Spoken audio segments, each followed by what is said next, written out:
사운드 오브 뉴스 매주 금요일은 키워드 오브 뉴스로 꾸며드리고 있죠. 자, 김민아 기자 어서 오세요. 안녕하세요. 오늘도 키워드 3개 골라왔죠? 그렇습니다. 첫 번째 키워드는요? 오늘은 사람 이름으로 시작을 하겠는데요. 김동연으로 골랐습니다. 경제부총리? 그렇습니다. 예, 요즘 뭐 청와대랑 충돌한다, 뭐 패싱당한다, 뭐 그래서 고른 거죠? 그렇죠. 29일 날 가계소득 동향 점검회의 이후에 김동연 부총리 얘기가 언론에 계속 이제 나오고 있는데요. 당시 회의에서 최근에 확인된 소득 분배 악화의 과정에 최저임금 인상의 영향이 있지 않는지 살펴봐야 된다. 이런 취지로 이제 주장을 했다는 거죠. 그러면서 장하성 청와대 정책실장과의 충돌설 이런 게 이제 계속 나왔었는데요. 예. 오늘 청와대는 경제정책의 컨트롤 타워는 김동연 부총리다라고 다시 한번 이제 확인하는 그런 발언도 했습니다. 최저임금에 부정적 영향이 있느냐 없느냐는 지금 누구 말이 맞는지 판가름이 된 거예요? 그렇지가 않습니다. 일단 최저임금하고 고용 사이에 일반적인 상관관계 이거에 대해서는 연구가 여러 가지가 있긴 한데 다 결과가 다른 상황이고요. 특히 올해의 인상 효과에 대한 것은 더더욱 이제 지금은 알 수가 없는 그런 상황이죠. 그래서 김동연 부총리는 일전에 국회에서 이 자기 주장의 근거를 직관과 경험 이렇게 얘기하기도 했는데 이걸 두고 또 이목희 일자리위원회 부위원장이 경제부총리가 신이냐 이렇게 반론하기도 하는 상황이었습니다. 오늘 청와대가 컨트롤 타워는 김동연 부총리다라고 했지만 계속 그 논란은 이어지죠. 반복되고. 이 김동연 부총리 취임 초기부터 뭔가 경제부총리의 역할은 불분명하다 이런 지적들이 있었거든요. 쉽게 말하면 사실상 상전이 너무 많지 않느냐라는 얘기인데요. 청와대 정책실장, 경제보좌관, 경제수석, 일자리수석, 대통령 직속 일자리위원회 부위원장, 공정거래위원장 등등 다 이런 사람들이 있다는 얘기죠. 예. 그래서 김동연 패싱론 이것도 계속 언론의 단골 메뉴였다고 봐야겠는데요. 그런데 여기서 주목할 부분은 김동연 부총리가 지속적으로 이 프레임 안에서 곤란한 상황 속에 빠지고 있다는 것입니다. 그 무슨 얘기예요? 올해 초에 문재인 대통령이 호통을 쳤다 이런 뉴스를 전해드린 바도 있는데요. 청년 일자리 상황이 좋지 않다 이런 점에서 지금 너무 틀에 박힌 해법만 쓰고 있는 게 아니냐 특단의 대책을 마련해달라 이렇게 지시를 했다는 것이죠. 맞아요. 그런데 그때도 이 세간의 시선은 정책실장이나 경제수석 이런 청와대 참모가 아니라 경제부총리한테 쏠렸다 이런 얘기입니다. 그래서 추경을 또 편성한 거 아닙니까? 그렇습니다. 근데 이 추경 편성이라는 건 결국 실무적으로는 기재부가 하는 일이거든요. 그렇죠. 그리고 또 이번에도 마찬가지죠. 결국 이런 지적들이 나온 거에 대해서 대책을 만들어야 되는데 이 대책의 실효성이 없다고 한다면 결국 또 경제부총리 얼굴 쳐다보는 그림이 된다는 겁니다.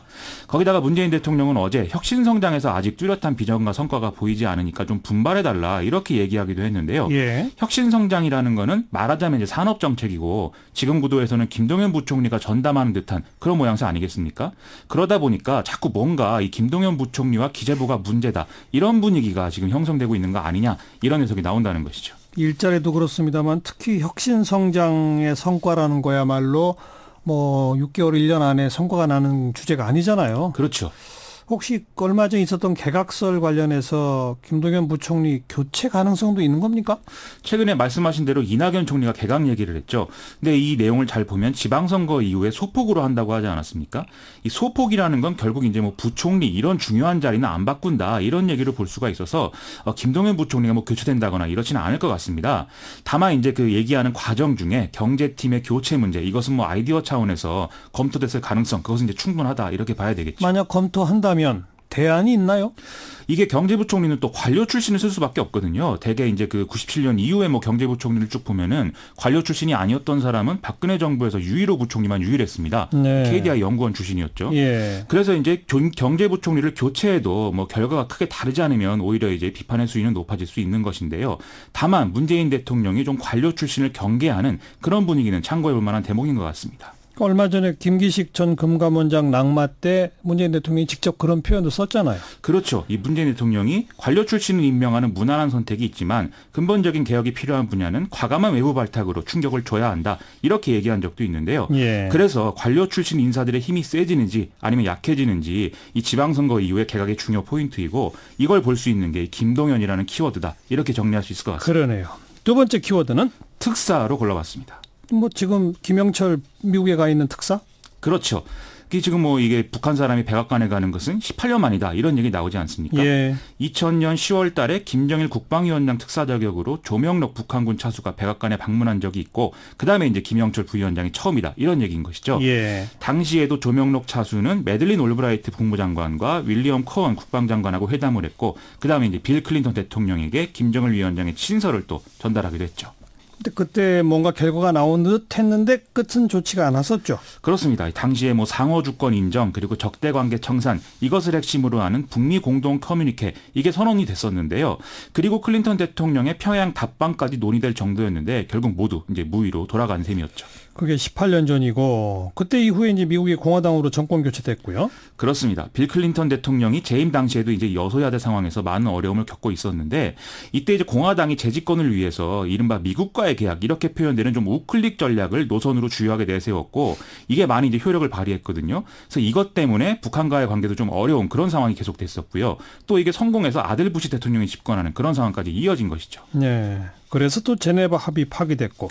그렇죠. 이 기억하실 텐데 제네바 합의는 1994년에 미국의 북한의 핵동결의 대가로 경수로하고 중유를 제공하기로 한 그런 합의 아니었습니까? 근데 이후에 여러 가지 미국의 상황, 북한의 상황 때문에 제대로 이제 합의 이행이 되지 않는 그런 상황이 이어졌고요. 특히 부시 행정부에서 강경파들이 득세를 하면서 경수로 지원하고 중유 제공 조치에 대한 회의론이 계속 확산이 됐죠. 여기에 북한이 핵살찰 거부로 대응을 하면서 상황이 악화됐는데 거기다가 2001년 9.11 테러까지 일어나지 않았습니까?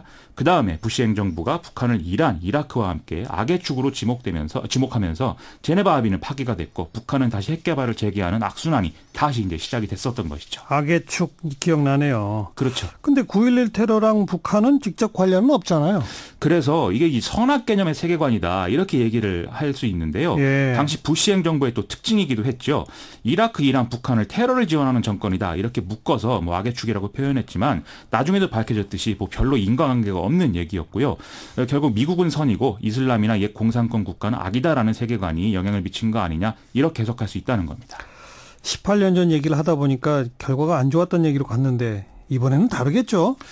다를 거라고 예상은 하지만 좀 불안한 점이 없는 것은 아닙니다. 예를 들면 존 볼턴 백악관 국가안보 보좌관의 존재인데요. 당시에 국무부에서 부시 행정부의 이런 행보들을 좀 주도한 사람이죠. 더군다나 지금도 이런 세계관은 바뀌지 않은 것 같아서 좀 걱정이 되기는 합니다. 근데 요즘 존 볼턴의 모습은 잘 안 보여요. 그렇습니다. 오히려 마이크 폼피오 미국 국무장관이 앞에 나서고 있는데 이 사람도 이제 매파이긴 한데 또 정치인 출신이기 때문에요. 자신의 업적을 좀 남기고 싶어하는 그런 모습이 좀 있다는 것이죠.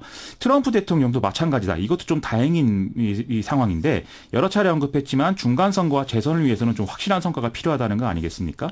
특히 이제 트럼프 대통령의 세계관은 부시 행정부와는 좀 다르기 때문에 이 점에 좀 희망을 걸어볼 필요가 있는 것 같습니다. 네. 세 번째 다음 키워드는요? 단일화로 골라왔습니다. 어디 단일화 얘기입니까?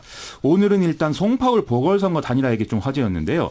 바른미래당 박종진 후보가 자유한국당 배현진 후보에게 단일화 제안을 하려다가 지도부 만류로 이제 취소가 됐다 이런 얘기인 거죠. 예. 특히 바른미래당 지도부는 제명, 출당 이런 얘기까지 거론하면서 상당히 격앙된 분위기였다고 하는데요.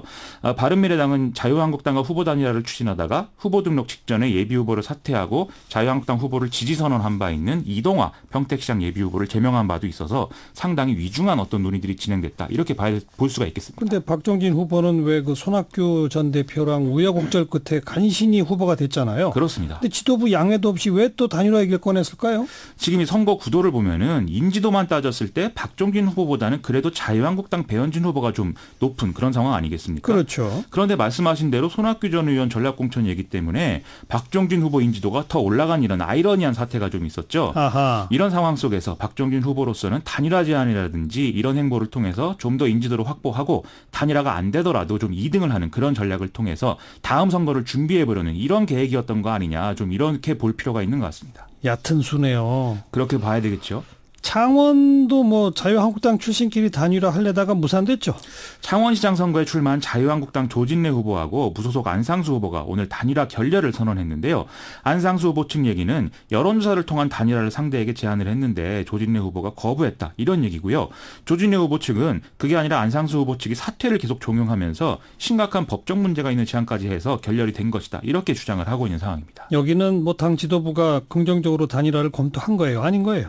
일단 그런 상황이었습니다. 왜냐하면 홍준표 대표가 자기 사람을 공천하는 바람에 안상수 시장이 탈당을 해서 지금 선거에 그렇죠. 무소속으로 나왔다. 이 얘기 아니겠습니까? 예. 이런 상황에 지금 안 좋으니까 김성대 원내대표 등이 창원에 내려가서 단일화 중재를 쭉 해왔는데 이렇게 이제 결과가 되니까 좀 지도부로서도 곤란한 상황이 된 것이죠. 홍준표 대표도 곤란하겠네요. 그렇죠. 지금 더불어민주당 허성무 후보가 여론조사 1등인데 이렇게 지면 결국 홍준표 대표 책임론 반드시 불거지지 않겠습니까?